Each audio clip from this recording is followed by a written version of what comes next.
और देखो दोस्तों, मैं ये भी आप लोग को हाथ जोड़ के रिक्वेस्ट करती हूँ, अगर कोई आपको सपोर्ट करता है तो बाद में अनसब्सक्राइब ना करें, ठीक ना। अनसब्सक्राइब आप लोग कर देते हैं, इसीलिए थोड़ा आप लोगों की चैनल थोड़ा सा और लो होने लग जाता है। तो किसी को एक बार सपोर्ट करते हो, अनसब्सक्राइब मत करिए।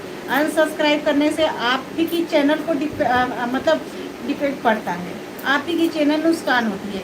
क्योंकि सब्सक्राइब करो ना सर, यूट्यूब सारी चीज़ को जांचता है ना कि कौन क्या कर रहा है क्या नहीं कर रहा है, उस हिसाब से व्यूज बढ़ता है। तो अगर कोई आपको सपोर्ट करता है तो उसको तुरंत रिटर्न दो और अनसब्सक्राइब ना करो, ठीक ना।